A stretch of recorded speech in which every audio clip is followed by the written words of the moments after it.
So now let's get real, guys. Let's have a real conversation about who the Democratic candidate should be.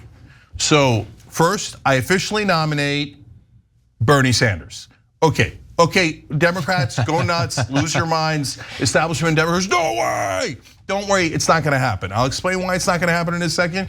But do a poll. I demand news organizations do a poll. Bernie Sanders versus Donald Trump. Guaranteed he's 10 points higher than Biden. You want to win the election? You put in a populist, not another dumbass establishment candidate who's going to be like, I love corporate donors. I will beat Donald Trump because he is mean, he is bad guy, bad guy, bad guy. Bernie's at least the one guy in the Democratic Party who says something about doing something for the voters. Bernie never talks about like, I'm the best, do you know my golf shot? My golf shot's better than your golf shot, Impossible to imagine. Yeah, instead Bernie's like, I want to do paid family leave, I want to do higher minimum wage, I want to do universal health care. This is all about you. So even if you don't think Bernie's the right guy, you don't think this about him, you don't agree with him on this policy or that policy, you need a candidate who's actually focused on the voters, which the Democratic Party is totally and utterly lost track of. They're like, so they're obsessed with the donors, they're obsessed with themselves. So Bernie would definitely beat Trump. So now the question is, does the Democratic Party want to beat Donald Trump or don't they? So, okay, now let's get real. Why do we have to get real, John? Because how would this system work? So as I said earlier in the coverage, this is actually very easy to do. Every convention, all the way through 1968, they changed it in 72, all the way through 1968, nobody even cares about who voted. Like they barely care, right? Like guys like Hubert Humphrey, who didn't even run in the primaries, would get nominated as a candidate, right? So it was very normal, and that's what the process is built for. That's what the convention is supposed to be for. They're just now giant marketing exercises and nothing actually happens at a convention. But in this convention, we can turn it back to an actual convention where the delegates pick the candidate. Did you know that FDR had to go to 4 votes in his last convention to get a vice president? No, because the delegates vote over and over again until they have it. Now in this case, who are the delegates? Since Biden technically, theoretically won the primary, a primary that basically didn't even exist, thanks to the thugs and idiots who run the Democratic Party. They get out of the race. You're hurting Joe Biden. Joe Biden's definitely gonna win this. Joe Biden's the only one that can beat Trump. I was right, they were wrong. Bunch of lunatics and idiots and self-interested jackals who run the Democratic Party. So, since all the delegates are Biden's, they are massively establishment delegates. In fact, I know since I was in that primary in that desperate bid, I talked to a lot of the state Democrats. And in states like Alabama, they had the delegates who were already going to go and who were not like progressive or Bernie Sanders supporters or Marianne Williamson supporters or anything. They were all already pretty solidly Democrat, et cetera. A lot of them in Alabama were African American. The Biden team came in and said, no, you're not going with your standard delegates. This is the delegate list, shut up and do it, okay? Now, there's a reason why they were obsessed with the delegates, even though he was obviously going to win the primary in a landslide, right? The reason they were obsessed is because they knew there's a chance the delegates might have to pick at the convention. And so you don't want any progressive delegates in there because they might pick Bernie or someone else. They have to be the most corporate, donor-friendly delegates in the world. So that's why even though Bernie would win, it's a pipe dream because those delegates are the most conservative people within the Democratic Party, okay? So now let's have a realistic conversation. But by the way, it doesn't mean that Bernie shouldn't try. He should definitely try, and they should definitely poll it because he would win that poll. And that's an argument we can make. Do you want to win this election? Do you want to win it? If you don't want to pick it, sure, pick someone else, okay? Bernie would win it. Okay, now, in terms of the corporate Democrats and the Democratic normal establishment mainstream Democrats, okay? I'll take any of them because at least they're not a guaranteed loss. And that was the whole point of my run. Guys, as I said. Clinton? No, okay, so I mean, I can't imagine, like, you did it. Can I picture a candidate that would be worse than Joe Biden? The only one I could possibly think of is Hillary Clinton. Because Hillary Clinton already lost to Trump. Yeah, that's true. Right, so, all right, anyway. But I can't stand Governor Gavin Newsom. But is he better than Biden? Again, like a bag of potato chips is better than Biden, of course. So, but would I go with Newsom? No, he's elitist. He looks slick. People don't like that. For God's sake, listen to us once. Even if you're gonna pick an establishment candidate, the country is in a populist mood. They're not in an establishment mood. They're not like, oh my God, if only we had someone who was really good at taking donor money and sounded like a robot and looked totally plastic. He debates They don't well. want that. Okay, but at least he's aggressive. He debates well. I mean, come on, he would have ripped up Trump in this debate. Oh my God, he would have eaten him alive. Yeah, I'm fair, right? And to be fair to Gavin Newsom, he might even do better in a debate than Bernie. Bernie's a little irascible. He's not aggressive enough. He drives me crazy that he's not aggressive enough in debates, right? And he'd get much harder questions from the moderators than a Gavin Newsom would. They're certainly right. That's right. Okay, because look, I know that if you pick someone like Bernie, the media will hate them, and that's a disadvantage. I get it, okay? Because corporate media are the most biased people in the whole country, right? And they hide their bias. They're deceptive and dishonest. So, but I say, and look, guys, this is not definitive. We're going to look into their records, and I'm not going to pick out of a hat, right? This is just the night of the debate where Biden has essentially eliminated himself, right? So I'm gonna see if Shapiro's record, the governor of Pennsylvania, is better than Governor Whitmer's record in Michigan. I think we should actually consider Governor Beshear in Kentucky. I know he just got reelected like a minute ago, but he's won twice in Kentucky as a Democrat. That is pretty crazy. Okay. Governor Josh Shapiro is generally very establishment-y, moderate. The establishment likes him. But he has a slight progressive streak, just a smidge of it, okay? Maybe that's good enough. Whitmer, her main advantage is beautifully boring. Just like, all we need is a boring candidate. All we need is someone who can function and who could go to a debate and speak, who can give a speech. And she'll inspire the rabid misogyny from Donald Trump that'll turn off women voters. Probably. That's right, and if the most important issue in this race, the two most are democracy and abortion. And she faced the kidnapping plot. She faced the kidnapping plot, whatever you think of that plot, but that is kind of related to the democracy issue. And on abortion, she's a woman, it's a swing state, you gotta win Michigan, right? She'll win Michigan, and a new candidate gets to say, oh, well, golly gee, I would end the Gaza war immediately. They wouldn't, they would do exactly what Biden's doing, exactly what Trump would do. They would do whatever Israel tells them to do, but at least they could pretend. So Whitmer could say, oh my God, I know Michigan and I've got Dearborn is part of my citizens and I care deeply about them. And my God, I would put all sorts of pressure on Israel. And then you have to turn around and say, in fact, I was just kidding, don't worry, send the money. I'm not gonna do anything. Like that's standard American politics, right? But at least you're in the ball game. You know, if you wanna beat Trump, you put someone in there that's got a fighter's chance. And in this case, boring's not so bad. Because if you go slick with Gavin Newsom, you're taking a bigger risk.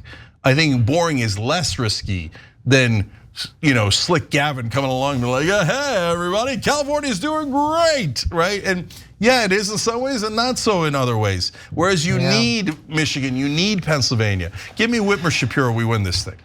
Yeah, I think Whitmer is, you talked me into really thinking that might be a possibility. I do, I'm gonna weirdly be more of a booster for Gavin Newsom, but I think that, we've always been waiting for the person that is going to make Trump look as pathetic and ridiculous as he is. And maybe that is impossible, but I think Gavin Newsom has about as good of a chance of that as anyone has had in the past decade. I think the slickness is rough, but he puts together good commercials. He's clever in the battles that he chooses to wage with people like Ron DeSantis. Again, if they had a debate, I think that he would acquit himself well. It's possible that his slickness and the fact that he's kind of conventionally attractive might help a little bit with some of the gap in the male vote that you have between most Democrats, including Biden and Donald Trump. He's been good on abortion, on that topic. I think he's been very strong. I think that he speaks pretty well about stuff having to do with sort of core democratic principles. And he's definitely on the phone right now pushing for it. He's talking to someone about it. Yeah, I don't know if he'd be the one I chose. I think you brought up some good points, but I think that he would be in the conversation at least. I agree with you about any of the truly progressive candidates. I think there's no conversation to be had. I think Bernie has less of a chance of being chosen than he did of winning a primary against Joe Biden. The only chance that Bernie has, or any progressive, but really there is no other progressive in that stature, right? That would have a chance. The only chance he has is they do poll after poll after poll, and Bernie polls 15 to 20 points higher than Gavin Newsom, Whitmer, et cetera. Will he? Would that even matter? I don't know that would even matter because they're going to prove our point. We've said this many times, and they've proven it many times. They would rather lose to Trump than to Bernie. We had those polls in 2016. We had where he was doing better than Clinton by 5, 6, 10 points. And on election day, Bernie had a 12-point lead on Trump when Hillary Clinton lost. But I think it is interesting that we've gone straight mostly to governors. I mean, there are theoretically some senators we could talk about. I mean, we've talked about Bernie, but we haven't talked about Harris. Kamala Harris? Well, I'm not saying I want her, but I'm saying she is the VP. That is definitely, people might expect it. Buttigieg is definitely putting out some feelers, but Harris is the VP. She would certainly feel like it should be her. I think some people might make that case. If it was her, how would you feel about that? And do you think she has a chance of making it her if it comes to that? I think there's some chance that Kamala Harris has an even lower chance than Bernie Sanders, even with the establishment Democrats. Why is that? John, I've now been to DC, New York, let alone what you see with your own eyes in media and social media, right? And every single person that I have talked to in the Democratic Party, people I agree with, people I massively disagree with, and in the middle. When I say Biden, they're like, I don't know. Look, he's still okay. I think you're being hyperbolic, ridiculous, blah, blah, blah. I say Kamala Harris, they're like, yep. Yeah, she hasn't had a lot of good moments over the last 4 years. No, nobody. There's something deeply wrong with Kamala Harris, and they're not saying it. I've never seen the Democratic establishment throw one of their own under a bus like they're throwing Kamala Harris. So yeah, we all have eyes again when she speaks, the weird giggling, the word salads that make no sense at all. You can't even piece it together. But it's not that. It's the way that the establishment is acting. Normally, an African-American woman and Asia, I mean, she's like their identity politics dream candidate, right? Yeah. And they're like, no, not Kamala, not Kamala. And I also think on the substance, she has one downside that none of the other candidates we talked about have, which is you put her in and you still are dragged down almost as much by the status quo, by the inflation, by the state of the border, all of that. She's still tied to it. Gavin Newsom, Gretchen Whitmer, okay, you can say the Democrats caused the inflation, but Gretchen Whitmer didn't cause the inflation. Okay, we got to stop talking about Kamala Harris. There's a 0% chance. Okay, now we turn to AOC. So here's my case. Okay, so seriously, of the other progressives, the only person that comes to mind is Ro Khanna. So Ro can give like a little bit of an effort. Will I back it? Of course I'll back it. I'd much rather have a progressive than any of these guys. And a progressive is way more likely to win. And Ro's been going with an economic populist message. Great. Oh, check, right? Yeah. And he's intelligent, he represents Silicon Valley, would bring in a lot of donors, so that helps those guys, but he's a progressive and doesn't take corporate PAC money. Okay, nice little threading of the needle there, right? But again, he's a progressive, so that's a massive disadvantage with those delegates. Yeah. So now let's talk about in the House, his lower profile. House, right. Now let's talk about senators. Okay, we're done with senators. Now let's go. Senator Chris Coons. Get Adam Schiff in there. Oh, Shifty Schiff, he's got this. You think somewhere Beto O'Rourke is taking photos for a magazine cover that he's ready to go. Yeah. By the way, here's a person who would win. He would win easily, who would landslide Trump. That again, they would never consider. Katie Porter. I was literally thinking that's what you were gonna say. Landslide, epic landslide.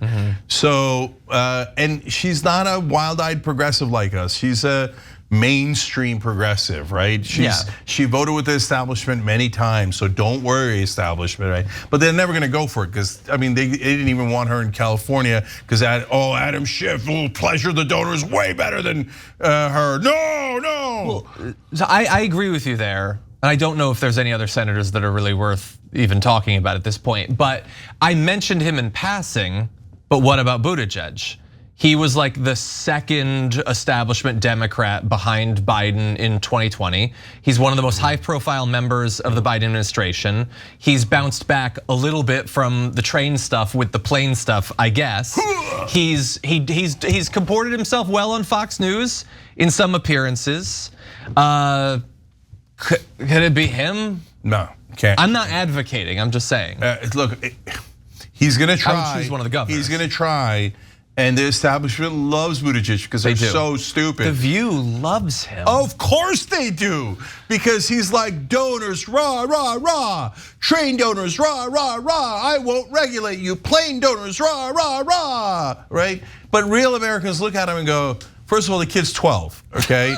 Second of all, like, he's younger every year. I haven't seen a corporate donor that he hasn't, like, wanted to hug, okay? Let's be polite. Thank you for dialing it back. Okay, so no, that's a disaster. It's second worst pick after Kamala Harris, okay? So now look, you're gonna have other players that are gonna wanna come in here. Are there former cabinet officials? Is Hillary Clinton crazy enough to try? I don't think that she's. It couldn't. It couldn't, but you think she's not? Why did she? Like people, the press was writing about this. Why did she? And by the way, can I just say, I'm going to explain Hillary Clinton, but I want to thank all of our members, man. You guys made this debate coverage possible, and I love you for it. And so look at what we were able to do because of this. Hit the join button below, join them. I miss this. This community is so smart. You guys had it figured out first. You knew Biden was gonna lose. That's why you pushed me into the race, and I love you for it, right? So you were right all along. Let's build this community. Let's make it bigger. Let's get a real alternative, not only for 2024, but for 2028. One we don't have to hate, one we don't have to hold our nose for. And we could do it in a different way. We don't have to go to Republican, Democrat, right, left, all the old stereotypical nonsense. Go populist, go economic populism. Let's get people higher wages. Let's get them health care. Let's get them paid family leave. We can do this together. But we got to be a team. We got to be a community. Join button below. And if you're watching somewhere else, tyt.com/team. tyt.com/team. So Hillary Clinton, there was reports out that she endorsed George Latimer against Jamal Bowman, and that she'd been on TV a couple of times because she was dipping her toe in. Okay. She talked about Trump in an interview recently. So I saw Josh Shapiro go on cable news, and I said, "Whoa, what's Shapiro doing? They're warming up the bullpen." Right? And then I predicted Whitmer's coming next. Whitmer came next. So they've been warming up the bullpen. But when you think about them warming up the bullpen and you see Hillary Clinton in the bullpen, you're like, no, right? But they are, I think she's thinking about it. She lost to him. She lost to him. In good times, she lost to him. No way. I'm gonna throw a giant wild card in a second, hold, okay? But now let's go to more current politicians. Michelle Obama, okay. Yeah. Now she has said she doesn't want it, but today there was a mysterious leak that we talked about on the show, that we talked about on the Young Turks, Monday through Friday, 6 o'clock every day. Don't miss the live show, okay? So Anna and I were talking, why is this leak all of a sudden here? Right? How Michelle Obama is dissatisfied with the Bidens because of her personal issue, and she's not going to be campaigning for them. Hunter Biden's ex-wife? Yeah, maybe. Okay, it could be real, as we talked about on the show. It could be real, and as I said, there could be a second reason, right? And if right now the only person who would probably poll better than Bernie Sanders is Michelle Obama. See, have you seen polls? I've seen polls in the past, and before I ran, we actually did a poll. And so Bernie polls well, Michelle Obama polls well. Look, guys, we're progressive, we're populist, but we're above anything else, we're honest. So if Michelle Obama is polling better, we're gonna tell you, we're not gonna lie to you. We're not gonna cover things up. If it turns out magically Hillary Clinton is polling better, no chance. But if she is, we'll tell you. And we'll give you the nuance on the context, right? Wait, is it because nobody knows Josh Shapiro, nobody knows Governor Beshear in Kentucky? You should discount how poorly he's polling because of name recognition. Sure. We'll give you all that context. But I know Michelle Obama is enormously popular, right? So it's not impossible. And in fact, she'll be among the very top candidates that people are talking about. Now, the only question there is, that does she want it? If she wants it, she has a terrific chance. If she doesn't want it, she doesn't want it. Yeah, I mean, she's shown like they haven't bandied her about as a Senate candidate or governor, like nothing else. So it doesn't seem like she's been pushing for this. And I haven't seen a lot of signs that she's trying to stay like in the zeitgeist. She's mostly been doing Netflix stuff. So I think that would be interesting. I think that would help in a couple of the areas where Joe Biden has been doing poorly, I suppose. But also we know very little about her politically. I mean, I guess that was kind of true of Trump too when he ran. It's interesting. She certainly, I'm sure, in office would not be anything like the progressive that we would want. That said, I'm fine to continue talking about her, but before you say what your wild card is, I do want a chance to guess it. Oh, absolutely. Okay, so when do we get to it? Yeah, no. So let me eliminate one last person, and then let's do the wild card because there's a couple of possibilities. So look, I don't know if I'm supposed to say it, but I'm going to say it in the middle of this because it's wild.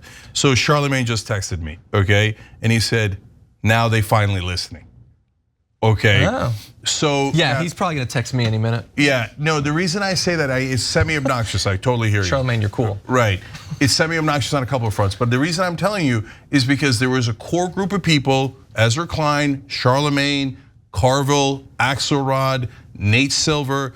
A lot of these guys, I agree with Charlamagne all the time. I agree with Jon Stewart all the time. The other guys I don't often agree with. Ezra's in the middle, right? But all of the people who know politics, paying attention to politics. That's why I told you, because he's been saying that a long time. Yeah, he said it in the interview. He said it in our interview, but he's been saying it on the Breakfast Club for nearly a year. He was right. He was right. Jon Stewart was right. All these guys were right, right? So, okay, the guy I'm eliminating is Fetterman, right? So, because no, hold up. Because if Fetterman had not taken the weirdo right-wing turn, right? Yeah. Right now, we'd be talking about progressive champion, won in Pennsylvania, populist, a strong figure. The stroke hurt him, but maybe. But instead, he's like, I will out corporate everyone. Yeah. Oh, okay. Then now you're eliminated because now you're one of 99 senators who are identical, right? So then you played yourself. I love that you played yourself. Good job, idiot. Okay. I would have eliminated even prior to the turn just for again, John. People I talked to in Washington D.C. before the right-wing turn. They don't mind the right-wing turn, obviously, but they understood that he had a lane before he became like every other senator. Okay. Because if he had stayed a fake progressive a little bit longer, okay, he would have actually had a lane, and because he would have been able to, like Obama, go wink, wink, yeah, oh, I am such a progressive, but establishment, I'm actually your boy, right? Yeah. But he just showed his hand too early. Yeah. So, okay, now the wild card, go ahead, guess. I mean, now I'm not sure because you mentioned his name, but I'm assuming you're gonna say Jon Stewart. Yeah, no, the delegates they're way too traditional. No, I don't think that. I mean, if they pick Jon Stewart, here's a dream team, and I'm not saying it just because he was on the show and he texted blah blah blah. Like Jon Stewart, Charlamagne, landslide, landslide. It's not even close. It's not within a million miles of close. Now you guys say, oh well, entertainer. Are you sure? I mean, that sounds crazy. We should pick like a 90-year-old senator, right? That's what Morning Joe tells me all the time, right? Are you kidding me? What was Ronald Reagan? An entertainer. What was Donald Trump? An entertainer. Yeah. Donald Trump's not a businessman. He's a failed businessman who played a businessman on TV. Yeah. Right? He's a reality show host. So you're telling me Jon Stewart couldn't do it? Okay, put Charlamagne aside. I think he would only help, right? But put him aside because people are gonna think it's too wild. Jon Stewart, landslide, not close, wins every swing state, wins past the swing states, right? I can explain why. I've done it before. I can explain again. But he won't go in, and the delegates won't. They wouldn't choose him. No, they'd choose the governor. So here's the crazy wild card, because you have to think who is going to be a potential compromise, because they're going to go to the convention and knife the hell out of each other. Okay, and then you're going to go on. Do they know Whitmer enough? Do they know Shapiro enough? Is Gavin too slick? Is Buttigieg too slick? Well, I don't know, right? And if there's a gridlock and they're deadlocked, and they pick a compromise candidate that isn't in this melee at all. Okay, I'll give it away, you ready? And has already been elected president, but never served. Al Gore, okay, so.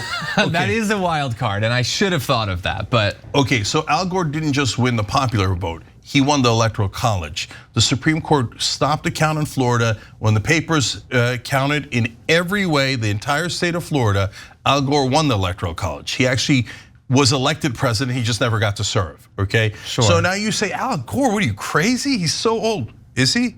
I just looked it up, 76 years old. He's 5 years younger than Biden, Okay, He's Trump's age. No, he's younger than Trump. 1 year. Okay, yeah. so you say, oh, but but we already had an old problem. Are you kidding me? Like 76 these days is a spring chicken. Right? Like half the Senate's older than that. So he wouldn't. I like Al Gore. I like a lot of what he has done. He would not be my choice, I don't think. No, that's not the point, right? Okay. Yeah, I told you my choice is Bernie Sanders. Easy, obvious, right? I would choose John Oliver, but there's some constitutional issues with that. Yeah, my choice is Jon Stewart. Easy, we win easy. I love it. My choice is Katie Porter, etc. I got it, right? But in terms of who they're going to pick and who wouldn't be a disaster. Now, why would they consider Al Gore?